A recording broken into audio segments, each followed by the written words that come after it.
Good morning. We're going to get started. My name's Richard Williams. I'm the Director for Policy Research at the Mercatus Center. First of all, let me welcome you to the Mercatus Center at George Mason University.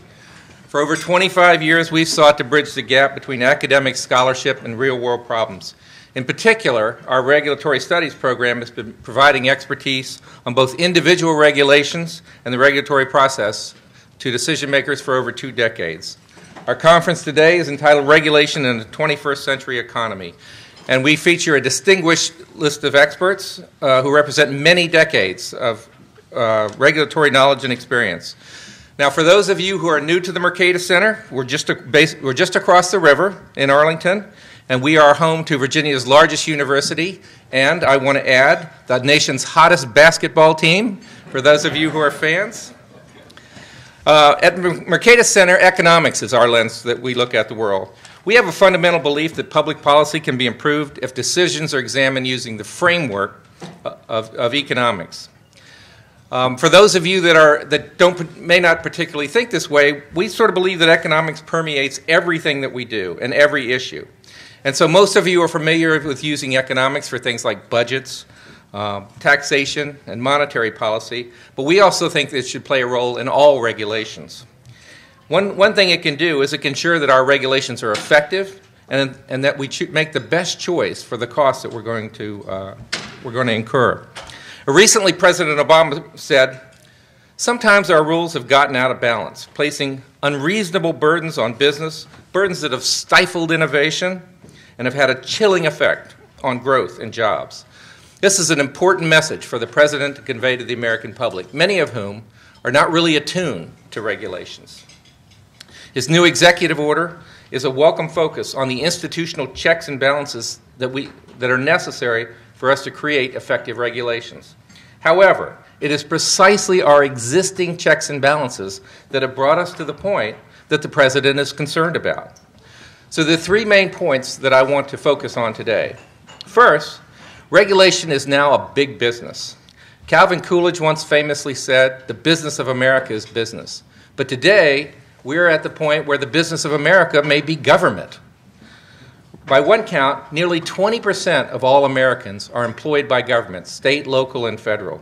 But that doesn't even count those that are employed complying with regulations. That may take up an additional as much as 14% of the U.S. economy. And we're producing regulations at a fantastic rate. Each year, the Federal Register publishes nearly 80,000 pages announcing new regulations.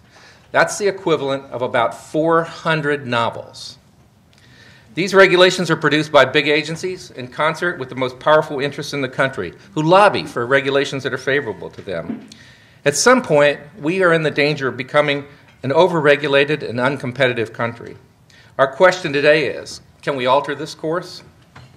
Second, we're largely regulating in the dark.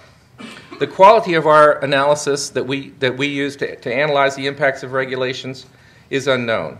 Like every decision, all regulations have both benefits and costs. The problem is we don't know what they are. In many cases, we don't even know what problem we're trying to solve or whether we've come close to finding the best way to solve it.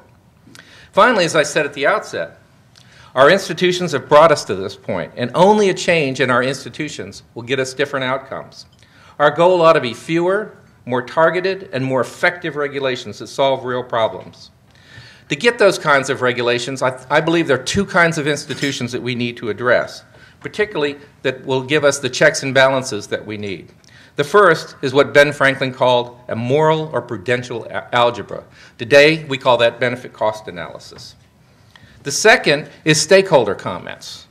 Stakeholder comments should provide an effective check on regulations because quite often they're at odds with what regulatory agencies want to do. But both of these regulatory institutions are in need of repair. Now, a lot of people claim that today we have a very modern approach to regulations. But in reality, we've been doing regulations for a long time, actually since 1887. That's the year that we established the Interstate Commerce Commission to regulate railroads. Let me point out that that was the year that the Stanley expedition reached the Congo. And Stanley said, "Dr. Livingston, I presume." That was also the decade that Wyatt Earp fought it out with the Clintons at the OK Corral in Tombstone, which was then a territory of the territory of Arizona. So we've been at this for a long time. Since then, we filled up 226 books of rules. That's not things explaining rules, that's actual rules that account for 163,000 pages. If you read for 8 hours a day, it would take you up to 4 years to read all of our regulatory rules. And that's not talking about comprehending them, that's just reading them. Okay, so, thank you. So today we're going to provide some speakers to you who bring deep knowledge and experience about both the problems and some long-term solutions. This is not about the regulations of the day. Our intention is to keep America productive and competitive for both this and future generations.